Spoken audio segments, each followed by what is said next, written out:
महाशिवरात्रि क्यों मनाई जाती है? जानिए वो रहस्य जो शास्त्र भी नहीं बताते।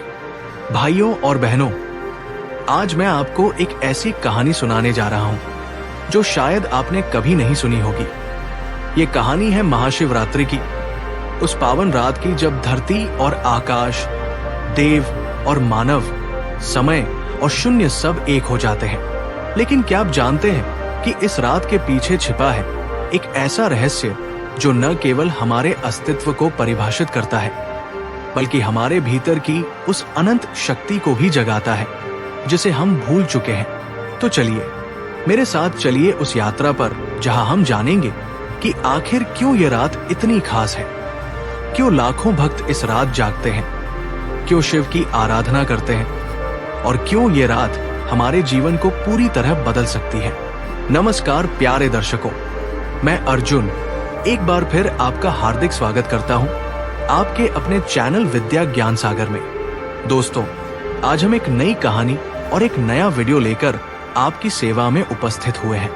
आज की कथा अत्यंत ज्ञानवर्धक और प्रेरणादायक है। कथा शुरू करने से पहले आपसे एक विनम्र निवेदन है। शास्त्रों में कहा गया है कि अधूरी छोड़ी गई कथा दुख और पाप का कारण बनती है, इसलिए इसे अंत तक अवश्य सुने। और अगर आप अपनी माँ से सच्चा प्रेम करते हैं तो इस वीडियो को लाइक करें, हमारे चैनल को सब्सक्राइब करें और कमेंट में माँ लिखकर अपना समर्थन दें।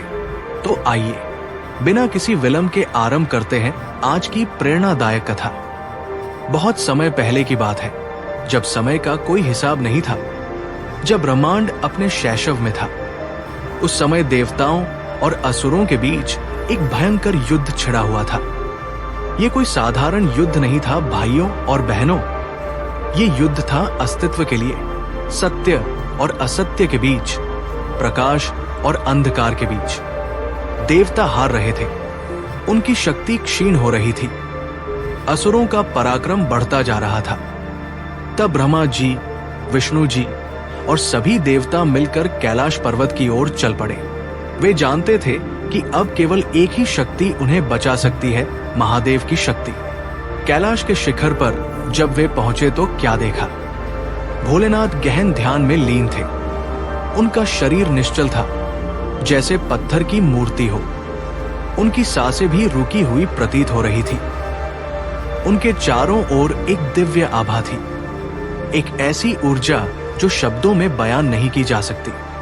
ब्रह्मा जी ने कहा, हे देवाधिदेव, हे महाकाल, हम आपकी शरण में आए हैं। संसार संकट में है, असुरों का अत्याचार बढ़ता जा रहा है, केवल आप ही हमारी रक्षा कर सकते हैं। लेकिन शिव नहीं जागे। वे अपने ध्यान में इतने गहरे थे कि जैसे उन्हें बाहरी संसार की कोई खबर ही नहीं थी। विष्णु जी ने कहा, हे नीलकंठ, हे भोले भंडारी, त्रिलोक आपकी प्रतीक्षा कर रहा है, उठिए और धर्म की स्थापना कीजिए। फिर भी शिव नहीं जागे। तब इंद्र ने, अग्नि ने, वरुण ने, वायु ने, सभी देवताओं ने मिलकर प्रार्थना की, लेकिन महादेव अपने ध्यान से नहीं जागे। क्यों? क्योंकि वे जिस अवस्था में थे वो थी शून्य की अवस्था, जहां न कोई इच्छा है, न कोई विचार, न कोई द्वंद्व। तब माता पार्वती आई। उन्होंने अपने स्वामी को देखा और मुस्कुराई। वे जानती थी कि शिव को जगाने का केवल एक ही तरीका है।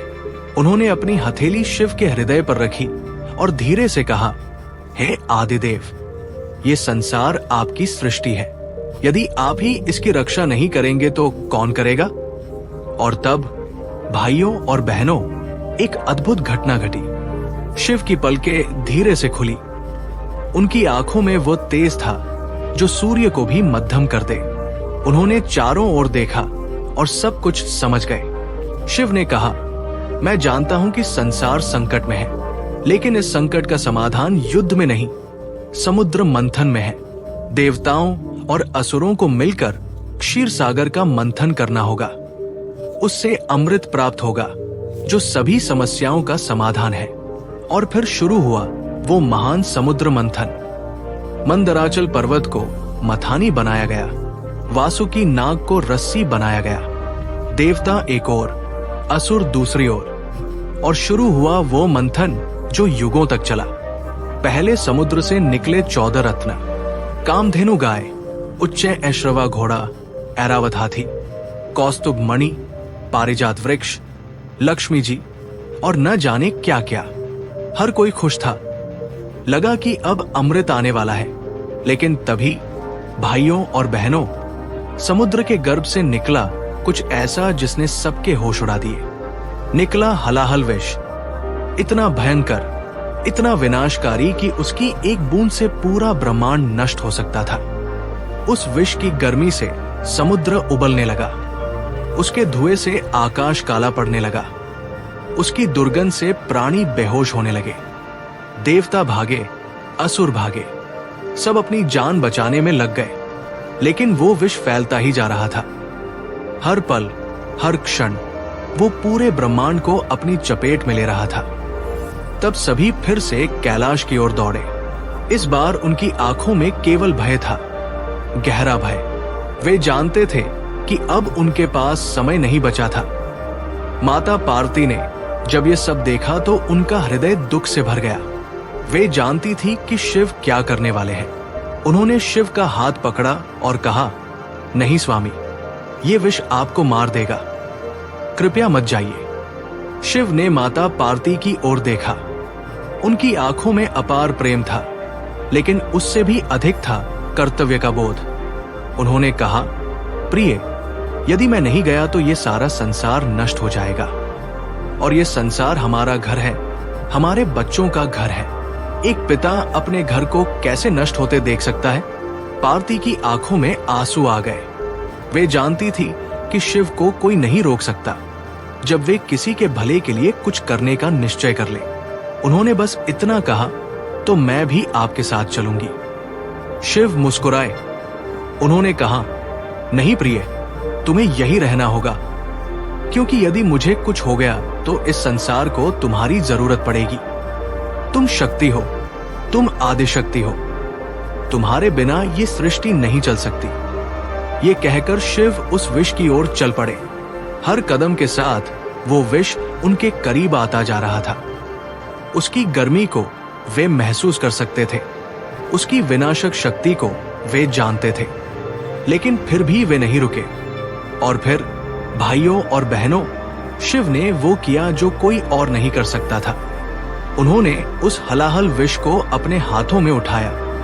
वो विष इतना तेज था कि उनकी हथेलियां जलने लगी।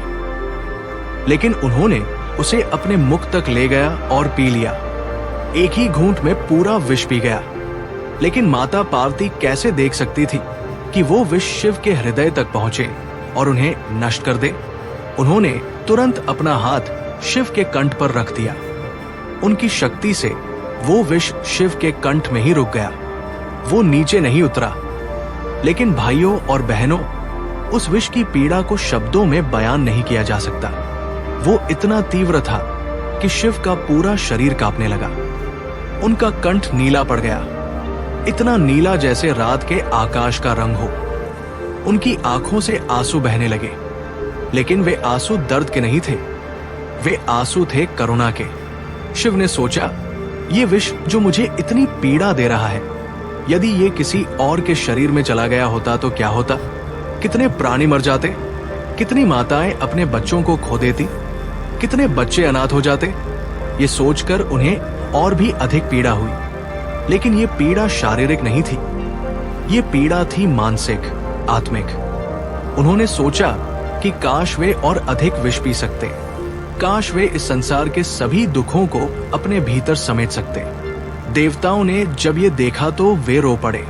उन्होंने शिव के चरणों में गिरकर कहा, हे महादेव, आपने हमें बचा लिया, लेकिन खुद को संकट में डाल दिया। हम आपके इस त्याग को कभी नहीं भूल सकते। शिव ने कहा, ये कोई त्याग नहीं है भाई, ये तो मेरा कर्तव्य है। मैं इस सृष्टि का पालनहार हूं, इसका संहारक भी हूं। जब सृष्टि संकट में हो तो मुझे आगे आना ही पड़ेगा।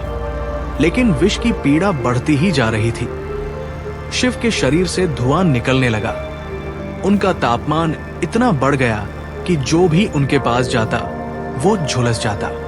तब ब्रह्मा जी ने कहा, हमें शिव के शरीर को ठंडा करना होगा, नहीं तो ये विष उन्हें भीतर से जला देगा। विष्णु जी ने कहा, लेकिन कैसे? कौन सी शक्ति इस विष की गर्मी को शांत कर सकती है? तब चंद्रदेव आगे आए। उन्होंने कहा, मैं अपनी शीतलता से शिव को राहत दे सकता हूं। कृपया मुझे उनके मस्तक पर विराजमान होने दीजिए। और इस प्रकार चंद्रदेव शिव के मस्तक पर विराजमान हो गए। उनकी शीतल किरणें शिव के शरीर को ठंडक पहुंचाने लगी। धीरे धीरे शिव का तापमान कम होने लगा। फिर गंगा माता आई। उन्होंने कहा, हे शिव, मैं आपके मस्तक पर बहूंगी और अपनी पवित्रता से आपको शुद्ध करूंगी। और इस प्रकार गंगा भी शिव की जटाओं में विराजमान हो गई। उनका पवित्र जल शिव के शरीर से होकर बहने लगा। लेकिन सबसे बड़ी राहत दी माता पार्वती ने। उन्होंने रात भर शिव की सेवा की, उनके मस्तक पर हाथ फेरा, उन्हें ठंडा पानी पिलाया, उनके शरीर पर चंदन का लेप लगाया। उनका प्रेम, उनकी सेवा, उनकी भक्ति ने शिव को वो शक्ति दी जिससे उन्होंने उस विष को अपने वश में कर लिया।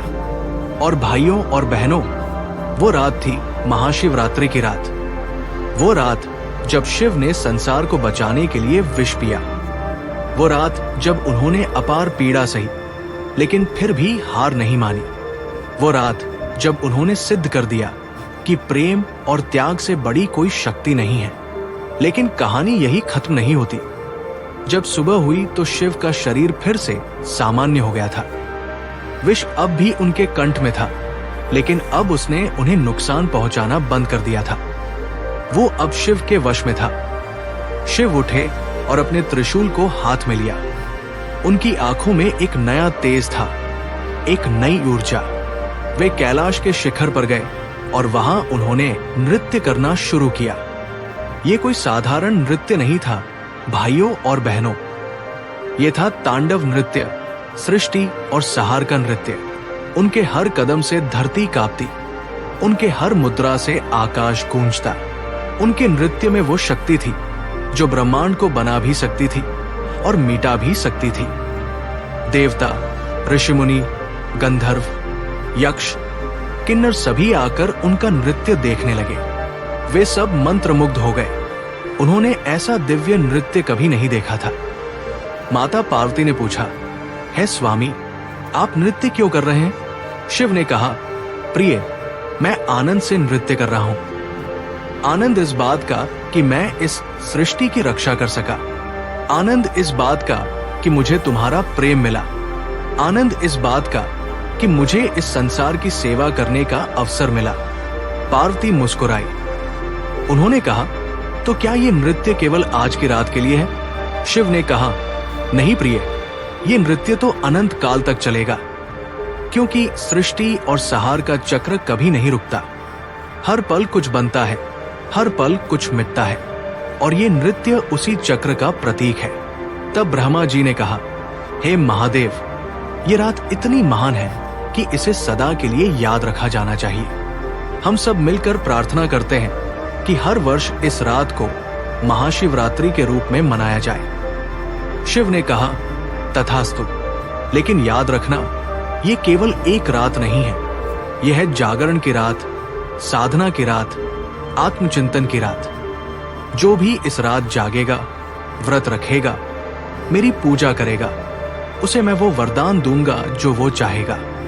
लेकिन भाइयों और बहनों, महाशिवरात्रि की महिमा केवल देवताओं तक सीमित नहीं है। ये तो साधारण मनुष्यों के लिए भी उतनी ही महत्वपूर्ण है। मैं आपको एक कहानी सुनाता हूँ जो इस बात को सिद्ध करती है। बहुत समय पहले वाराणसी के पास एक घने जंगल में एक शिकारी रहता था। उसका नाम था गुरुद्रोह। नाम के अनुसार ही वो बहुत क्रूर था। वो निर्दयी था, हिंसक था। उसे किसी की परवाह नहीं थी। वो बिना किसी कारण जानवरों को मारता, पेड़ों को काटता। एक बार महाशिवरात्रि की रात को वो शिकार करने निकला। उसे नहीं पता था कि आज कौन सी रात है। उसे न धर्म से मतलब था, न पूजा से, न व्रत से। वो बस अपने स्वार्थ में जीता था। जंगल में घूमते घूमते उसे एक हिरन दिखा। वो उसका पीछा करने लगा, लेकिन वो हिरण बहुत तेज था। वो भागता रहा और शिकारी भी भागता रहा। इस भागदौड़ में दिन ढल गया और रात हो गई। हिरण एक तालाब के पास गया और वहां पानी पीने लगा। शिकारी ने सोचा कि अब मौका है। उसने अपना धनुष तैयार किया, लेकिन तभी हिरण सतर्क हो गया और भाग गया। शिकारी को बहुत गुस्सा आया। उसने सोचा कि अब वो इस हिरण को जरूर मारेगा। उसने तालाब के पास एक बेल के पेड़ पर चढ़ने का फैसला किया। वहां से उसे हिरण दिखाई दे सकता था, लेकिन वो नहीं जानता था कि वो बेल का पेड़ शिवलिंग के ऊपर था। और जब वो पेड़ पर चढ़ा तो उसके पैरों से बेल के पत्ते शिवलिंग पर गिरने लगे। पूरी रात वो वहां बैठा रहा, हिरण की प्रतीक्षा करता रहा। भूख की वजह से उसने कुछ नहीं खाया था, इसलिए अनजाने में उसका व्रत हो गया। रात भर जागते रहने से जागरण हो गया और बेल के पत्ते तोड़ते रहने से शिव की पूजा हो गई। सुबह जब हिरण फिर आया तो शिकारी ने अपना तीर चलाने की तैयारी की, लेकिन तभी हिरण ने कहा, हे शिकारी, मुझे मत मारो, मुझे कुछ समय दे दो। मैं अपने बच्चों से मिलकर आऊं और फिर तुम मुझे मार सकते हो। शिकारी हंसा और बोला, तुम मुझे मूर्ख समझते हो? यदि मैंने तुम्हें जाने दिया तो तुम फिर कभी नहीं लौटोगे। हिरण ने कहा, नहीं, मैं वचन देता हूं कि मैं लौटूंगा। मैं सत्य बोल रहा हूं। अचानक शिकारी के हृदय में करुणा जाग गई। ये महाशिवरात्रि की कृपा थी जिसने उसके कठोर हृदय को नरम कर दिया। उसने कहा, ठीक है, जाओ, लेकिन याद रखना, यदि तुम नहीं लौटे तो मैं तुम्हारे परिवार को खोज निकालूंगा। हिरण चला गया। शिकारी को लगा कि वो मूर्ख बन गया है, लेकिन कुछ समय बाद वो हिरण सच में लौट आया। उसके साथ उसकी पत्नी और बच्चे भी थे। हिरण ने कहा, हे शिकारी, मैं अपना वचन पूरा करने आया हूं, लेकिन एक प्रार्थना है। कृपया पहले मेरी पत्नी और बच्चों को मारो। मैं उन्हें मरते हुए नहीं देख सकता। ये सुनकर शिकारी का हृदय पिघल गया। उसकी आंखों में आंसू आ गए। उसने कहा, नहीं, मैं तुम्हें नहीं मारूंगा, न तुम्हें, न तुम्हारे परिवार को। तुम सब जाओ और खुशी से रहो। और उस दिन से शिकारी बदल गया। उसने हिंसा छोड़ दी, शिकार छोड़ दिया। वो शिव का भक्त बन गया और अपना पूरा जीवन सेवा में लगा दिया। अब आते हैं सबसे महत्वपूर्ण मंत्र पर, ओम नमः शिवाय। ये पंचाक्षर मंत्र है, 5 अक्षरों का मंत्र, लेकिन इन 5 अक्षरों में छिपा है पूरे ब्रह्मांड का रहस्य। न ये अक्षर है पृथ्वी तत्व का प्रतीक, ये हमारे शरीर का प्रतीक है। ये अक्षर है जल तत्व का प्रतीक, ये हमारी भावनाओं का प्रतीक है। शी, ये अक्षर है अग्नि तत्व का प्रतीक, ये हमारी ऊर्जा का प्रतीक। वा, ये अक्षर है वायु तत्व का प्रतीक, ये हमारे प्राण का प्रतीक है। ये अक्षर है आकाश तत्व का प्रतीक, ये हमारी आत्मा का प्रतीक है। जब हम ओम नमः शिवाय बोलते हैं तो हम इन 5 तत्वों को शिव को समर्पित करते हैं। हम कहते हैं कि हे शिव, ये शरीर तुम्हारा है, ये प्राण तुम्हारा है, मैं कुछ भी नहीं हूं, सब कुछ तुम हो। महाशिवरात्रि की रात इस मंत्र का जाप करना बहुत शक्तिशाली होता है, क्योंकि इस रात ब्रह्मांड की ऊर्जा कुछ ऐसी होती है कि मंत्र की शक्ति कई गुना बढ़ जाती है। इस रात एक बार मंत्र जपने का फल 1000 बार जपने के बराबर होता है। तो भाइयों और बहनों, अब आप समझ गए होंगे कि महाशिवरात्रि क्यों इतनी महत्वपूर्ण है। तो आइए इस महाशिवरात्रि को पूरी श्रद्धा से मनाएं, शिव का ध्यान करें, शिव की पूजा करें, लेकिन सबसे बढ़कर शिव के समान बनने की कोशिश करें, क्योंकि यही है असली भक्ति, यही है असली पूजा। ये थी महाशिवरात्रि की वो कहानी जो आमतौर पर नहीं सुनाई जाती। ये थे वे रहस्य जो शास्त्रों में भी पूरी तरह नहीं बताए गए, लेकिन अब जब आप जान गए हैं। ओम नमः शिवाय। हर हर महादेव। जय भोलेनाथ।